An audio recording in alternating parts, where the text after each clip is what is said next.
Hi there. I'm sure you've already received a million messages from a million organisations pointing out the very obvious fact that government requirements around COVID have changed in the last few days on Monday. And this is us. This is us telling you how we're going to be playing, particularly Sunday afternoons over the next few weeks. And it's largely around these things, face masks. It won't be news to anyone that these have become a bit of a divisive subject. Some people will say that if they're made to wear face masks, that's robbing them of their individual freedom or whatever. Other people at the other end of that kind of spectrum would argue that if people aren't wearing face masks, they just don't care about other people. Both of those are fairly extreme views. Most of us are somewhere in the middle of those two views. We have come to some conclusions about how we're going to deal with COVID safety precautions over the coming weeks. And you may agree with us, you may not agree with us. We would ask you to bear with us, as whether you agree with us or not. Us more than anyone as Christians, we should be able to approach this kind of stuff with an understanding that we're going to be kind to each other and considerate of one another's feelings, and even if our own viewpoint is different, we can do things on behalf of people that we know and love and care for, right? So I'm going to tell you how we're going to play things out, but that's my appeal to you. If you disagree with this stuff, well, please just run with it. Please just run with it. Okay. So when you come into a building on Sunday afternoon, we would ask you to put on a face mask. We know it's not a legal requirement. We also know that cases of COVID are rising. We also know that there are some among us who are vulnerable clinically, medically. We also know that there are people among us who are maybe more nervous than you are. So please, when you're inside walking around, wear a face mask. Once you've found a seat though, once you're sitting down, feel very free to take your face mask off. It's exactly how things have been working in cafes, pubs, restaurants for weeks now.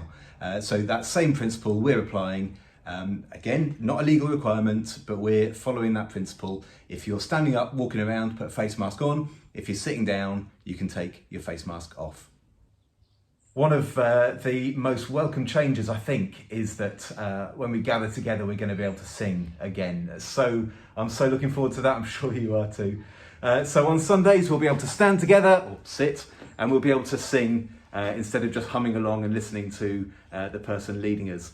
The reason we've not been able to sing up until now is that when we sing, we project our voices, and as we project our voices, globules of spit leave our mouths and fly around the room. And that is still the case, whether we're allowed to sing or not. So we are able to sing, but to help that safety margin, to mitigate that, we're going to put our masks on when we sing. So we'll be able to sing together, but we're going to put our masks on when we do it. We're going to reintroduce refreshments after the service. We're going to have tea and coffee together after the service. So they'll be served from the hatch. Ideally, bring your own mug. If you don't bring your own mug, we'll have disposable ones that you can use. So go to the hatch, get your drink, and then following exactly the principles I've already told you about, you'll be inside, you'll be walking around with your cup, which means you need your face mask on. And so we'll head outside to have the drink together. And once you're outside, you can take your face mask off and have your cuppa. So I hope all that makes sense. I will say it again because I think it's important. If you think that we are being overcautious and we don't need to wear face masks anymore and you shouldn't be made to wear a face mask, we would ask you to please bear with us and bear with those that you know and love who are more cautious and maybe more vulnerable than you are. So even if you don't feel that you need to wear a face mask, please put a face mask on in the way that I've described.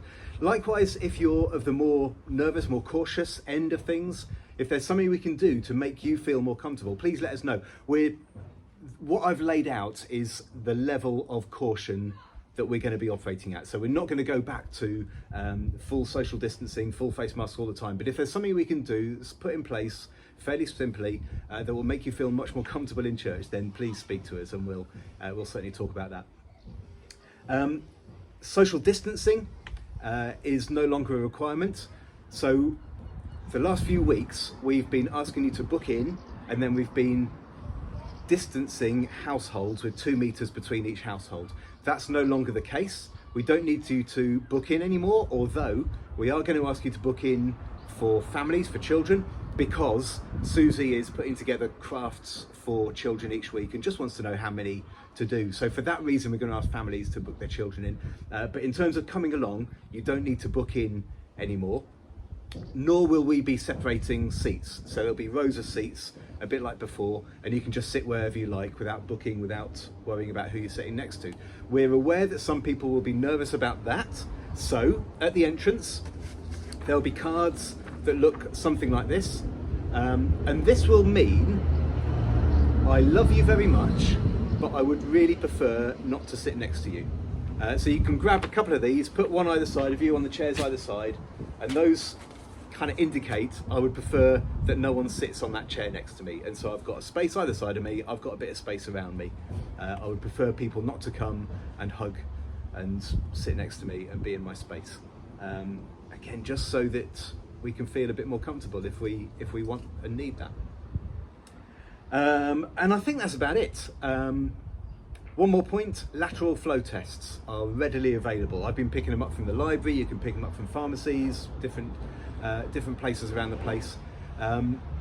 It would be a kindness to take a lateral flow test before you come to church on a Sunday morning and just make sure you're not positive for COVID on that test. So there we go. I hope that all makes sense. If you've got any questions, if we're not being clear, please let me know. But that's how we're going to be running things over the next few weeks, over the summer, and then we'll review things as we go along. But that's how it is for now. Really look forward to seeing you in person and singing with you and possibly giving you a hug, I don't know. Anyway, see you soon. Bless you. Bye-bye.